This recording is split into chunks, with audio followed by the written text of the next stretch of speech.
with video number 14 of 30 Days of GoPro, my guide for beginners. Today we're gonna talk about all of the settings in the video capture mode. Yesterday I showed you how you can actually view the videos and photos that are on your memory card, and you could do it right through the touch display on the Hero 5. Today we're gonna talk about capture settings in the different video shooting modes and what they mean and when you should change them, and I'll even let you know what I usually use for my settings as well. So first of all, this is pretty basic, but that shutter button on the top of the camera is what you press when you want to start recording a video. Of course, you need to make sure that you're in video mode, so you can do this one of two ways. You can either press that mode button on the side and then make sure you have that camera icon on your status screen, or from the touch display, you can press that one on the bottom and make sure that you have video mode selected. Now within video mode, there are three capture modes. There's regular video, then there's video plus photo mode, and then there's a looping video mode.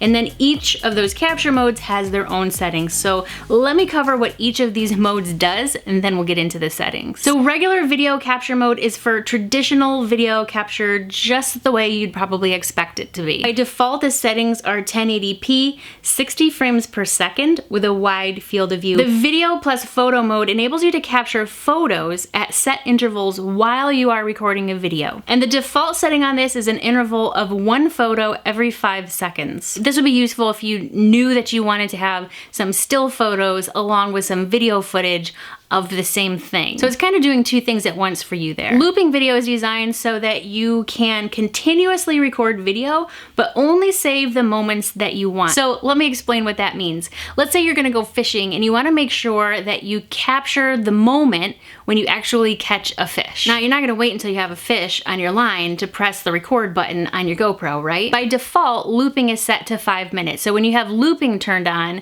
the camera's gonna record for 5 minutes continuously, and then when it gets to that 5-minute mark, it's gonna go back and record over the previous 5 minutes on the memory card. So you hit your shutter button, you let it roll, and it automatically is going to continue looping every 5 minutes. So let's say you caught a fish. Congratulations! You press that shutter button, it will stop recording, it will save the previous 5 minutes that it's been recording, and then you have just that moment that you caught the fish, and not the entire 3 hours that you were waiting to catch a fish. So now that you know what the video capture modes are, let's jump in and talk about the settings. And this is where my GoPro Settings Cheat Sheet is gonna come in really handy. I'm gonna link to that at the end of this video, so just sit tight, you don't need it yet. So resolution refers to the size of the image that you're capturing, and by image, I just mean the video or photo that you're capturing. By default, out of the box, your camera's probably gonna be set at 1080, and that's a very common resolution. It's high definition. In fact, that's the resolution that I usually keep my camera in.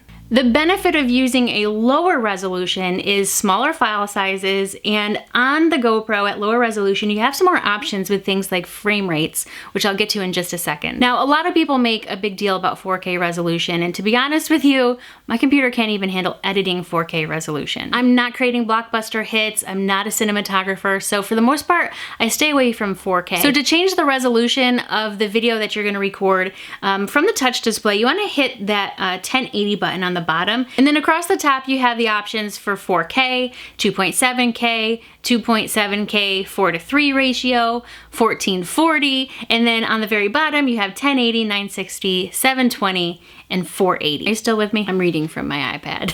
So most of these resolutions are that widescreen 16:9 aspect ratio. That is the typical desired widescreen that we normally see on television and in the movies. You do have a 4:3 aspect ratio available at 2.7, 1440, and 960. So when you use those resolutions, your video is gonna be a little bit more square, and you're gonna capture more footage above and below rather than on the sides. That makes sense, right? I'll show you some examples of that when we get to an editing lesson. So like I mentioned, I stick to 1080 for my resolution. It's high definition, which is great, but I don't have those huge gigantic file sizes that I would get with 4K, so it's totally manageable for me. Now, not all of these video resolutions are available with every available frame rate, so let's talk about frame rate next. So frame rate refers to the number of frames or still images that you're capturing every second that you're recording video. So 30 frames per second, or 30 FPS, is capturing 30 30 individual frames for every 1 second of video. Now, frame rates are kind of a debatable subject, and personally, I keep mine at 30 frames per second pretty much all the time.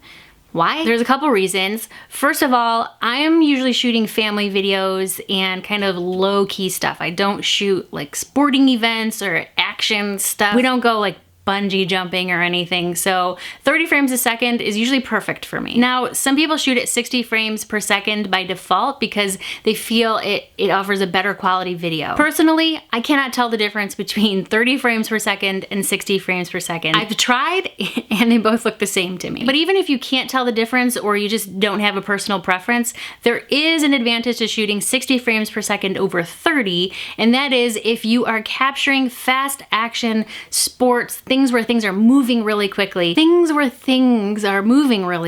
60 frames per second is gonna benefit you if you want to, say, slow that footage down and do some slow motion when you're editing. The downside of 60 frames per second is that your computer is crunching a lot more data trying to edit your video and play it back for you. And my MacBook Pro with only 8 gigabytes of RAM chokes at 60 frames per second. But that's another reason why I stick to 30 frames per second unless I'm shooting something that I know I want to have in fast forward when I'm editing. Now, there are other frame rates available other than 30 and 60, and the best place to find out which frame rates are available with which resolutions is actually in the Hero 5 user manual. There are a few handy charts in there. And if you are in another part of the world and you're using PAL standards instead of NTSC, then you can ignore everything I just said about frame rates and refer to the user manual, because instead of having 30 frames per second, you'll have 25.